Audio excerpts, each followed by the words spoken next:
Most people seek fulfillment outside themselves, conditioned by society to believe that external achievements can satisfy our deepest desires.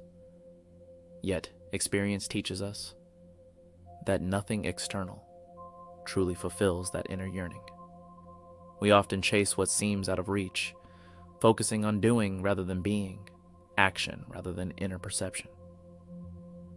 True stillness, the Bible tells us, can be attained in a state of joy and understanding, as seen in the verse, "Be still and know that I am God." Viewing the Bible as more than a theological text opens us to its spiritual and psychological wisdom, offering a path to profound personal transformation. At its core, the Bible is about ascension, a symbolic map guiding us to our true essence. By interpreting Jesus' teachings beyond their literal meaning, we gain a clear guide for realizing our divine potential. William Donahue, known for his unique biblical interpretations, suggests that everyone embodies Christ when they allow this divine presence to manifest within.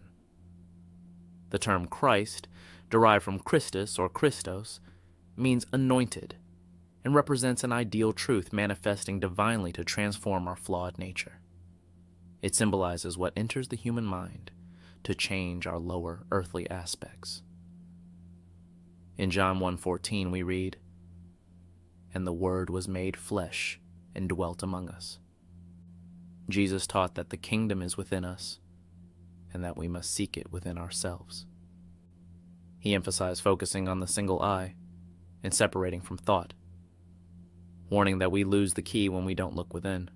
For where your treasure is, there will your heart be also. Matthew 6:21. This treasure is not material, but something deeply valued within life. In Matthew 7:14, Jesus said, "Enter through the narrow gate." This gate represents the path to the higher consciousness, accessed through meditation and inner focus.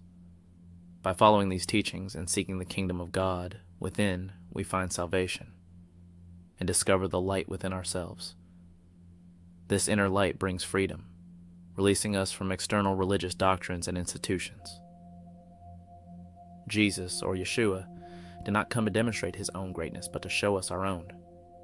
He came to reveal that the divine essence he embodied is within each of us. The witness, the spirit, the I am, is within you, making man in his essence, God. In John 10:34, Jesus says, "Is it not written in your law, I said you are gods?"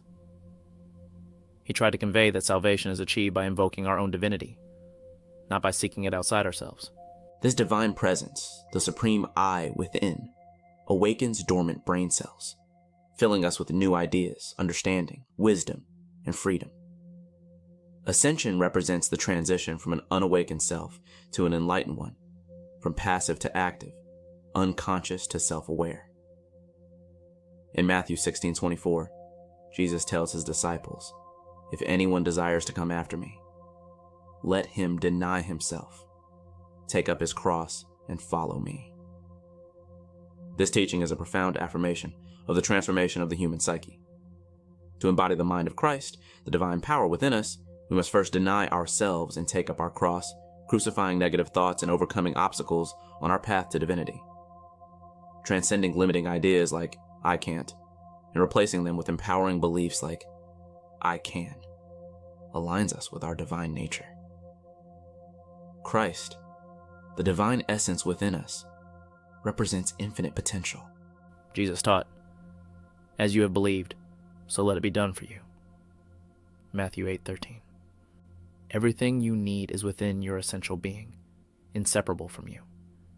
This is where your true power lies, always complete, always connected to the divine.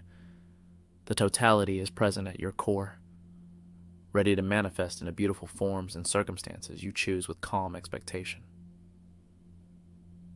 In simple terms, the divine essence descends from the brain, the Father's house, into the solar plexus, symbolized as the manger. The crucifixion of the five senses metaphorically sends this Christ essence back to the Father's house, or the pineal gland. This aligns with the idea that the temple of God is within us. Just as a baby seeks to emerge into the world, our minds, once aware of realms beyond, seek to be born again into a new existence. Our soul generates electromagnetic energy, and by keeping our consciousness confined to the physical realm, this energy is harnessed in the astral realms. The mind creates negative entities through emotions and mental thought energy, obstacles on our path to true divine essence. By transcending negative emotions, we free ourselves to realize our highest potential and align with our divine nature. The message is clear. Change your perspective. Let go of harmful self-concepts and attachments. The rational mind seeks the how, but the subconscious responds to desire. What truly matters is deciding to remove negative beliefs about yourself and the world. Now is the moment to eliminate all limiting beliefs and recognize your extraordinary value as a child of God. The kingdom is within you. The Christ within urges you to awaken, calling for activation. An extraordinary life awaits. Choose to accept it today. What seems difficult or impossible is never beyond the power of the divine essence within you. Possibility becomes reality when you awaken the Christ within your consciousness. Since we have come to the end of this video, I would like to thank you for your attention. If you enjoyed this video, leave a like or subscribe. With that in mind, wish you a wonderful day.